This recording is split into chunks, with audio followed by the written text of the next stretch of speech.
and welcome to another episode of Mindset Over Matter. I'm your host, Gabby Gooding, and today I'd like to tackle the big and often divisive topic of education. As a millennial, I experienced both sides of the education debate. I grew up with the push from my family to pursue higher education, as education was supposedly the key to getting a great job and a great future. But I also experienced a massive pushback on the value of education more recently, through social media personalities claiming that education is nothing but a waste of money because entrepreneurship is the only path to success, or even through my own boss telling me that he could teach me more than Harvard ever did. So, which one is it?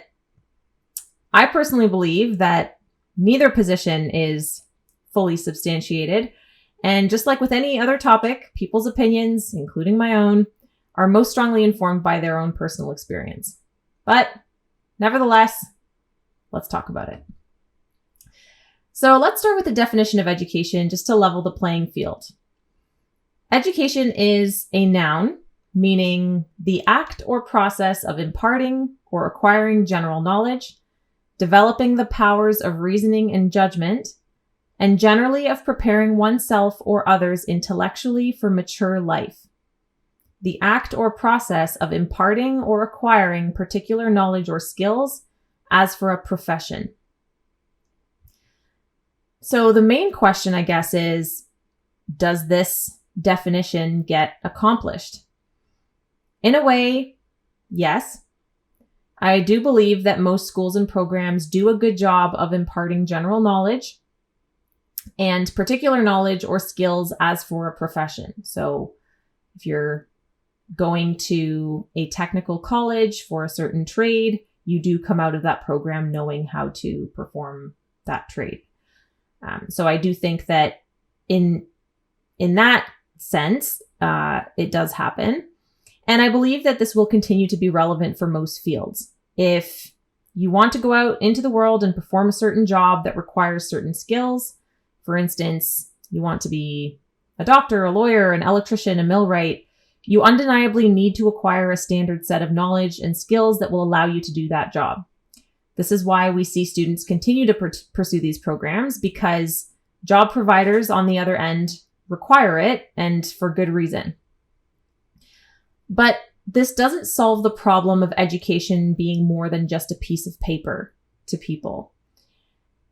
The way I see it, based on the definition that I shared, there are two main gaps that remain a huge problem that I don't think enough people are talking about. So the first gap is the part where they said that it involves developing the powers of reasoning and judgment.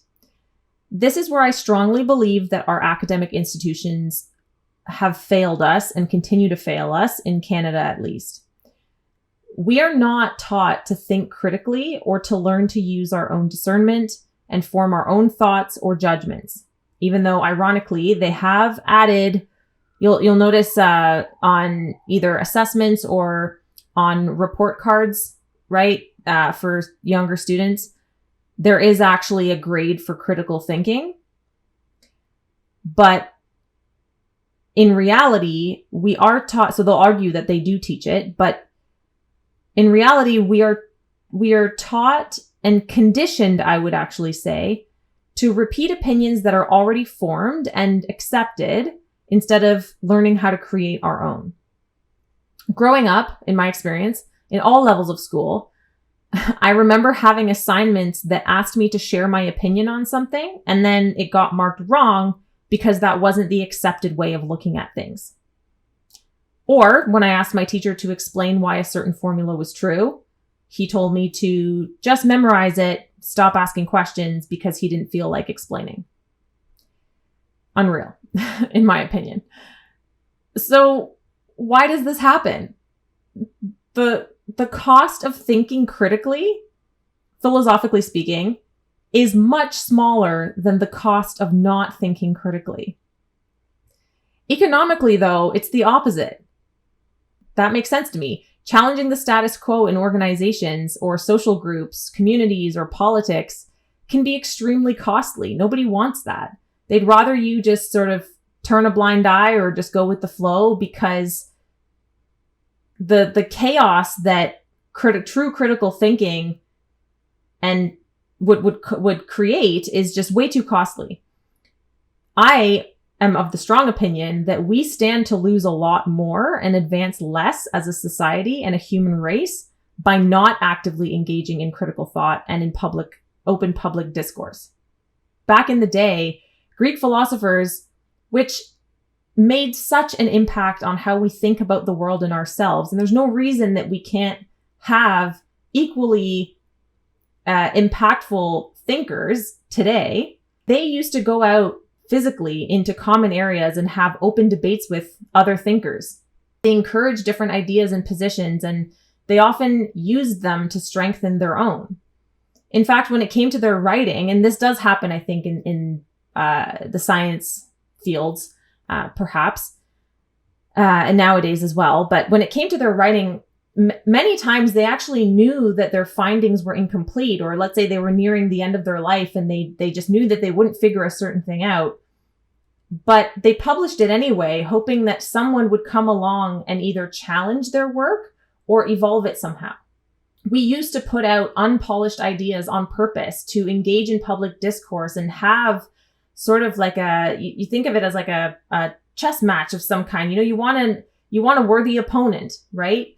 That will challenge you or get you to think differently. And that used to happen all the time, it seems. And now it seems like we're afraid to put out an idea unless it's perfectly polished or already accepted, out of the fear of being canceled or criticized. Cancel culture is a whole separate topic that we can tackle, but we know it exists and the fear is there. This is why, as much as I do my best to do some research and reading before speaking on any topic on this podcast, I am perfectly aware that I will never have 100% of the facts or perspectives at any given time. And I honestly do welcome anybody to engage in a discussion with me that challenges my position. I would love that. So that in general, I think, is the first gap, is this idea that, I forget how they worded it now, developing the powers of reasoning and judgment. Completely lacking, in my opinion. Gap number 2 is where they said preparing oneself or others intellectually for mature life. This is the second major gap in our education system based on the definition of education that we're working with here. And I believe it kind of has two parts. So I think from a curriculum standpoint, there is a gap, which I think they're aware of, in certain topics that would help us in mature life, right? So for instance, understanding how to file a personal income tax return. There's every year around, this joke always makes me smile. Every year around tax filing season, right? There's a meme or like a post that floats around the internet. It always resurfaces every year without fail. And it says, "I'm so happy we learned the Pythagorean theorem in school. It's turning out to be very handy during Pythagorean theorem season." Clearly a joke, because what people are trying to say is they have no idea how to return or how to file their income tax return. And that would have been a much more helpful thing to learn, right? So that's just one example, but there is a set of skills like that or knowledge that I think would be useful for us to help us prepare for mature life, as the definition states, which I think our schooling system is completely failing us on as well. But the second side of this has more to do with the softer skills that I don't think they're teaching us, again, in my experience. And I've also, when I say in my experience, that also includes the experience of hundreds at this point, students year over year. I've been working with students, either tutoring or I've been teaching at college level. And so I'll ask them questions like this, and I can see the curriculum that they're covering. So when I say in my experience, it also kind of includes their experience as well from what they've told me. And so back to the soft skills I was mentioning, I don't think that the education system does a good job of preparing us on, for instance, how to manage working with people. So they'll put you in groups and they expect you to figure it out or to learn the lessons. But really, they never actually teach you group work skills. They don't teach you other soft skills like, negotiation skills, for instance, critical thinking skills, and so on, which would help so much in mature life, even to negotiate a good salary. It's a thing that people pay money to get help with because nobody ever taught them basic negotiation skills in school. So I think that's a big gap. So then the question becomes, of course, well, okay, these gaps exist. What can we do about it? And what I would like to propose is that the solution is to own your own education. Okay, because let's stop and think for a second about who really owns your education as you're going through it in life. In elementary school and high school, the taxpayers' dollars go to public education institutions to take ownership of the children's educations, their learning plans and curriculum and everything, right? In university and college, the student pays a steep tuition bill to have the university or college own their learning journey. And many people will actually argue that there's no use in paying for a degree when all the same information is available online. And this is true. I would completely agree with that if all you're paying for is information and assessments to prove that you acquired that information. And I think this is where it ends for most students because they don't take ownership of their education. So they don't get the most out of it that they could. And so what ends up happening is they genuinely do just pay for a piece of paper. They pay for their ticket to get a job, I guess. And a lot of times it's not even, the job doesn't even require a specific degree. It just wants any degree, right? So the level of commitment to that whole education or academic dwindling. So you need to own your education instead. If you're currently a student, force yourself to think critically. Challenge every single thing you are taught if you have to, like a 5-year-old would, right? 5-year-olds, well, not only 5-year-olds, but just children in general have this uncanny curiosity about the world, right? You tell them that something is a certain way and they say, well, why?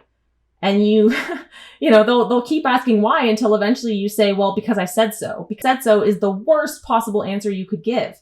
And I think that's part of maybe what kind of discourages us from wanting to continue asking why. But I think we need to get back, right? Unleash your inner 5-year-old.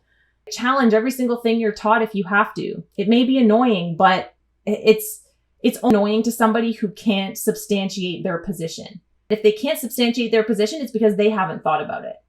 And they haven't thought about it because somebody told them that that's just the way it is because somebody said so. And this is why a problem, like a social problem for every single person who can start to change that and move the dial. Even if you challenge every single thing, probably most things will end up getting confirmed as fact because they are tried and true. But maybe some things won't, and you'll end up proposing a new way of doing something that works. And that's the show because you came up with something innovative. Learn from people in the room with you. This was the biggest takeaway that I had from my graduate experience, especially. In some classes, not all, but in some classes, I actually learned more from my peers than I did from the prof. But that's only because I made an effort to learn from them. Each person that's in the room there with you, it's like reading a book, but it's easier because it's just a conversation that you can have out loud with people. Each person that's in the room with you, whether you realize it or not, has an entire life of experiences, has also a bunch of other courses, right? From a formal perspective, the experiences from more of an informal knowledge perspective. And you can learn so much from their personal stories that in my opinion, at the time, I remember thinking, this is what I'm paying for as well. It's the entire experience. It's not just access to the textbook and the ability to take a test that you're paying for. So those are some things that you can do. Force yourself into situations where you're faced with people or topics that are foreign to you. Do something out of your comfort zone. Practice listening to those people and those topics with an open mind. So tell yourself, set a timer if you have to. I've done this before. Set a timer, 15 minutes. I'm not saying a word. I'm listening with zero expectation to comment, zero expectation to try to push my opinion. Absolutely not. If you are ready to start having a two-way conversation, practice debating with other people in a respectful way. Practice positioning a new idea when everyone else seems to be in agreement on the usual way to do it. This is a great application if you're no longer a student, great application at work as well. Why do we do things the way that we do them? Because they've always been done that way? That's one of the most dangerous things you can say in a business setting, especially. So many competitors and so much innovation out there. Doing things the usual way is one of the greatest risks to your business, potentially. So all of these are skills that will prepare you for a mature life and develop your powers of reasoning and judgment, which were the gaps from the definition, right, that we talked about. But these are skills that you have to take ownership of learning. Now, the great news post-graduation. So anybody who's no longer a student, including myself, never thought I'd say that. It's been a long time coming, but no longer a student. The option is still for us to do this in our everyday lives, right? Maybe a little bit harder. So the benefit of doing this during your formal education is that you're just naturally exposed to so many people at any given time. Think about how many people are in one class, and then how many classes you take, and how many semesters you take it for, and how many years you do that for. So it's just easier. It's easier, and it makes it the perfect place to sort of power through mastering some of these skills. But you can still do it at work or in your personal life as well today. I think by nature we've been taught. I do uphold that we were taught to be quick to accept how things are, but then we wonder why we're just an impact on the world. And I'm telling you that it starts with true critical thinking, and it starts with you taking ownership of changing your mindset. So I encourage you all to try challenging your mindset or challenging the status quo at work or in your personal life. And to be clear, I'm not asking you all to become anarchists, okay? But rather to simply start asking yourself and others, could there possibly be another way to think about this? Right? I had a podcast episode actually about why questions are the answers to things. I would encourage you to think about that or listen to that one as well, because it helps give some more ideas on what types of questions we can ask once we start questioning. And I really think you'll be surprised at how well this can be received, because, like I said, doing things the usual way, not questioning things, a lack of innovation, I guess it leads to as well, is a huge business risk. And I think that in all parts of life, the world is thirsty for it, right? We want people who are thinking differently. Every job posting out there probably asks for exactly that. It's such an area of opportunity, and it makes you the perfect person to be the change and to start doing that and be the value add to anybody, an organization, a partner, a friend, a social circle, anything. So I really do believe that that is a great place to start.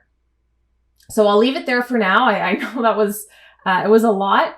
I do hope you enjoyed the topic though today. It's a huge topic that can be taken in a million different directions. And I fully expect to have hopefully a conversation with somebody at some point on the topic of education on a future episode. But hopefully you enjoyed at least this much of it today. If you did, please feel free to like, comment, subscribe, share with a friend. Thank you, as always, for your time and attention, and we will see you on a future episode of Mindset Over Matter. Thanks very much. Take care.